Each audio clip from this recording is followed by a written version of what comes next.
लगभग 84 दिनों से चल रही जंग, मिडिल ईस्ट में बढ़ता तनाव, अमेरिका और ईरान आमने सामने और दुनिया को डर था कि कहीं ये टकराव एक बड़े युद्ध में न बदल जाए। लेकिन अब अमेरिकी राष्ट्रपति डोनाल्ड ट्रंप ने ऐसा दावा किया है जिसने पूरी दुनिया का ध्यान अपनी तरफ खींच लिया है। ट्रंप का कहना है कि ईरान के साथ शांति समझौता लगभग तय हो चुका है और अगर सब कुछ ठीक रहा तो 84 दिन से चल रहा ये संघर्ष खत्म हो सकता है। ट्रंप ने अपने social media platform truth social पर लंबा पोस्ट करते हुए कहा कि सऊदी अरब, यूनाइटेड अरब अमीरात, कतर, पाकिस्तान, तुर्की, मिस्र, जॉर्डन और बहरीन जैसे देशों के नेताओं से उनकी बहुत अच्छी बातचीत हुई है और अमेरिका, ईरान और इन देशों के बीच एक बड़ी डील अब फाइनल स्टेज में पहुंच चुकी है। ट्रंप ने यह भी कहा कि उनके इजराइल के प्रधानमंत्री बेंजामिन नेतन्याहू से भी बातचीत हुई जो काफी पॉजिटिव रही। हालांकि इस पूरे घटनाक्रम में सबसे बड़ा सवाल यही है कि आखिर इस डील में ऐसा क्या है जिसे ट्रंप इतना बड़ा बता रहे हैं। नमस्कार, मैं खुशी चौधरी और आप देख रहे हैं एबीपी लाइव। दरअसल इस पूरे समझौते का सबसे अहम हिस्सा हॉर्मुज स्ट्रेट है। पिछले कई हफ्तों से यही इलाका अमेरिका और ईरान के बीच तनाव का सबसे बड़ा केंद्र बना हुआ था। हालात इतने खराब हो गए थे कि कई कमर्शियल जहाजों को अपना रास्ता बदलना पड़ा था।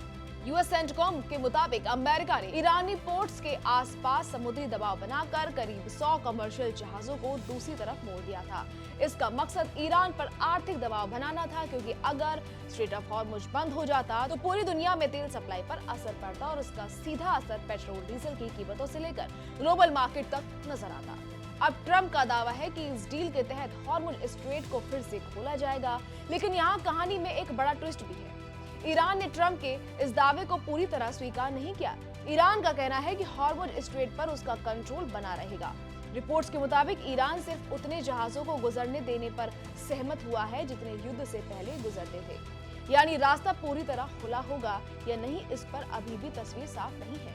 ट्रंप ने इस समझौते को मेमोरेंडम ऑफ अंडरस्टैंडिंग बताया है, यानी ऐसा समझौता जिसमें कई मुद्दों पर सहमति बनी है लेकिन अभी अंतिम मंजूरी बाकी है। बताया जा रहा है कि इस डील में करीब 14 बड़े पॉइंट्स शामिल हैं, जिनमें युद्ध खत्म करना, समुद्री हमले रोकना और कुछ प्रतिबंधों में ढील देना जैसे मुद्दे शामिल हैं। हालांकि सबसे दिलचस्प बात यह है कि ट्रंप के बयान में ईरान के परमाणु कार्यक्रम का कोई जिक्र नहीं था, यानी जिस न्यूक्लियर प्रोग्राम को लेकर सालों से अमेरिका और ईरान के बीच तनाव बना हुआ था, उसी मुद्दे पर अब तक कोई साफ समझौता सामने नहीं आया। ईरान की रिवोल्यूशनरी गार्ड यानी IRGC ने भी ट्रंप के दावे को प्रचार बताया है। उनका कहना है कि परमाणु कार्यक्रम को लेकर अभी कोई डील नहीं हुई है और न ही ईरान ने कोई प्रतिबद्धता दिखाई है।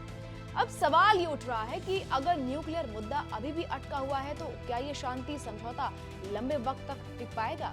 इस बीच एक और बड़ा खुलासा सामने आया और वो जुड़ा है इजराइल से। रिपोर्ट्स के मुताबिक ट्रंप ने ईरान के साथ चल रही बातचीत में इजराइल को लगभग किनारे कर दिया।